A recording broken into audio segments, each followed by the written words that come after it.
Bon là on est de retour sur Canal+, sur Playbo+. Ah oui c'est vrai. Eh bah j'espère qu'on sera au top cette année. Bah justement, est-ce que pendant les vacances vous avez réfléchi à un sketch qui, qui puisse faire capter nos abonnés à Playbo+? Bah non, on était en vacances, donc comment veux-tu qu'on réfléchisse au sketch qu'on doit faire? Moi j'y ai un peu réfléchi mais je ne suis pas sûr que ce soit une bonne idée. Non mais attendez, vous voulez dire que vous n'avez pas réfléchi à un sketch fiable pour cette année? Bah écoute, j'étais au bord de la mer et j'avais pas la tête à ça. Ah oui, bah alors on aura l'air de quoi? Bah je ne sais pas. Ouais, c'est tout ce que tu trouves à dire. Et bah vous savez quoi? Franchement, oubliez-moi.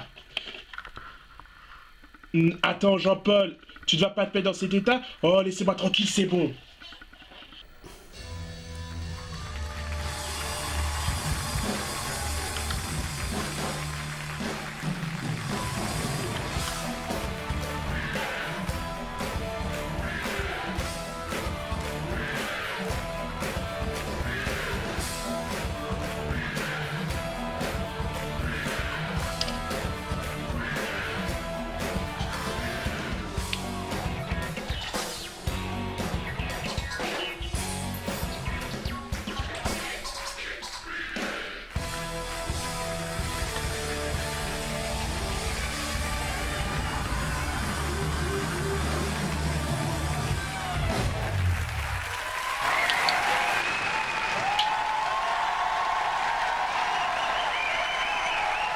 Bonsoir tout le monde.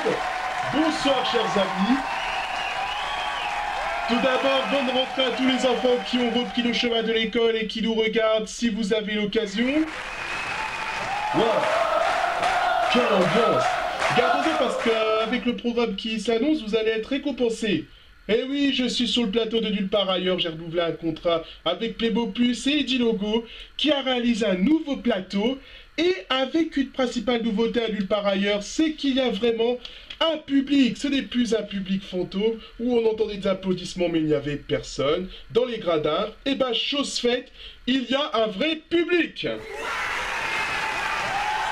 Une nouvelle année commence, plein de choses vont se passer, ça va être la folie, surtout qu'il y aura les municipales en mars prochain. Les candidats se battent en ce moment pour avoir les commandes d'une mairie, donc d'une commune. De toute façon, chaque fois qu'il y a une élection, c'est la bataille, la cohue pour pouvoir gagner. Ah, j'aimerais pas être dans la politique. Quelqu'un parmi vous aimerait être dans la politique? Ah non! C'est bien ce que je pensais. Et puis, il y aura aussi l'Euro 2020 qui débutera en juin. D'ailleurs, un match aura lieu samedi prochain au Stade de France. Les Bleus affronteront l'Albanie et il faudra tous encourager les Bleus. C'est l'idéal après ce qu'ils ont fait pour le mondial. Bon, revenons à l'émission car une nouvelle année commence aussi pour nulle part ailleurs.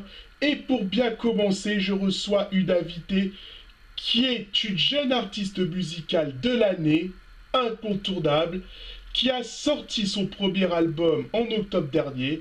Elle a sorti une chanson qu'on entend plus souvent à la radio, qui s'appelle Balance ton quoi, et vous allez deviner donc la chanteuse et nommée, mesdames, mesdemoiselles, messieurs, Angèle.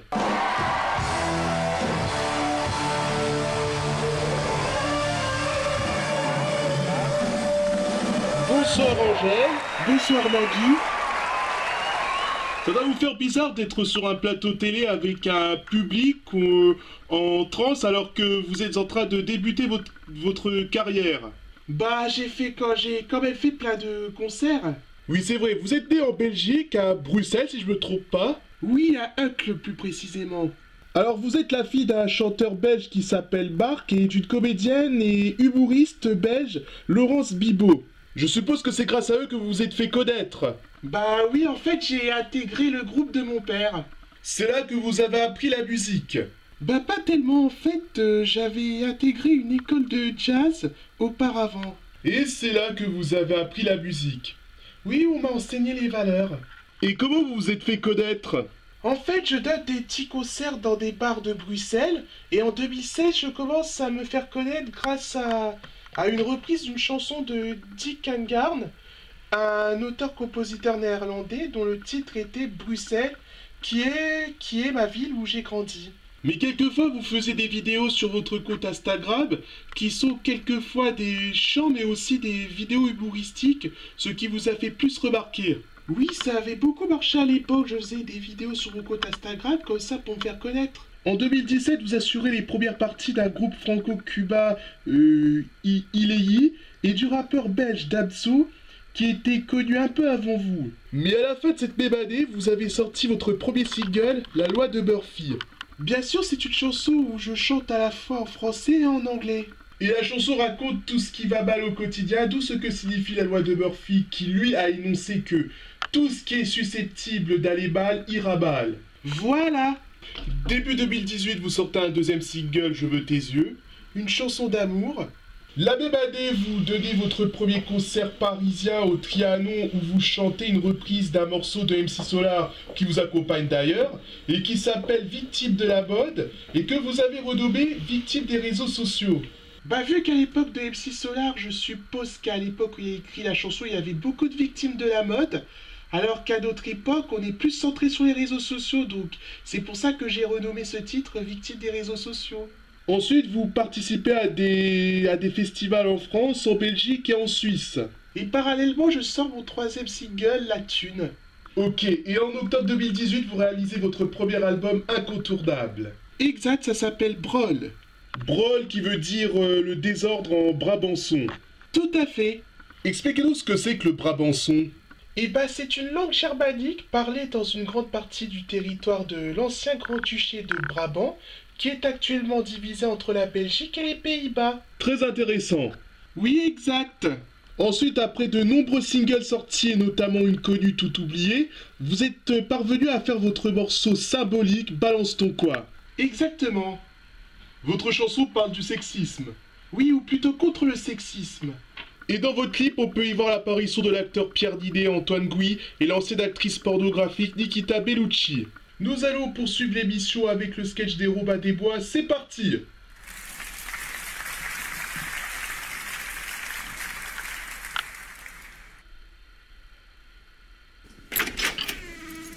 Bonjour madame, bonjour monsieur l'inspecteur. Alors vous venez déposer une plainte contre votre mari? Oui. Mais pour quelle raison précise? Pour quel genre de délit? Eh ben il regarde des films porno le soir. Ah, et pensez-vous que c'est une raison suffisante pour porter plainte? Bah oui, parce qu'il regarde des films porno. Oui, mais qu'est-ce que ça peut vous faire? S'il veut regarder des films porno, il a le droit de regarder des films porno. Enfin, je sais que ce n'est pas très chaleureux, mais il a la liberté de faire ce qu'il a envie de faire. Oui, mais il les regarde devant moi. Et bah dans ce cas de figure, changez de pièce. Oui, mais j'aime pas entendre les rugissements. Mais madame, écoutez, quand on dépose une plainte, il faut des raisons solides. Or là, vous me parlez de votre mari qui regarde des films porno et vous portez plainte pour ce genre de fait. Pour moi, ce n'est pas une raison suffisante pour accepter votre plainte. Mais enfin, monsieur l'inspecteur! Qu'est-ce que tu fous là, connasse? T'as osé porter plainte, sale pute! Mais Jean-Philippe, qu'est-ce que tu fais là? Je savais que j'allais te trouver ici, alors comme ça t'as osé porter plainte, grosse poufiasse! S'il te plaît, Jean-Philippe, calme-toi! Ta gueule, pétasse! Aïe! S'il vous plaît, calmez-vous. Ta gueule, toi, ça c'est des affaires de famille. Oui, mais justement, on est dans un commissariat. Je m'en bats les couilles. Et toi, je vais faire ton portrait de pétasse. Alors comme ça, tu m'aimes plus? Qu'est-ce qu'il t'arrive? S'il te plaît, j'enfile. Il n'y a pas de s'il te plaît, j'enfile. C'est moi qui commande, pitié de merde. Bon, monsieur, s'il vous plaît, je vous demande de vous calmer, c'est un ordre. Je te donne une bonne correction quand on va rentrer. Les mains en l'air. Calmez-vous. Mettez les mains derrière le dos. Et là, si je porte plainte, vous n'allez pas accepter ma plainte? Si, là, ce sont des circonstances aggravantes. Monsieur, je vous arrête pour violence sur votre conjoint. Tout ce que vous direz sera retenu contre vous. Bah alors, je porte plainte. Attends, tu vas voir. Quand je vais sortir, t'es morte, grosse truie. Et voilà, là, je veux bien accepter votre plainte. Juste après la pub, on va passer aux infos de Daphné Rouillet. Bougez pas, c'est juste après ça.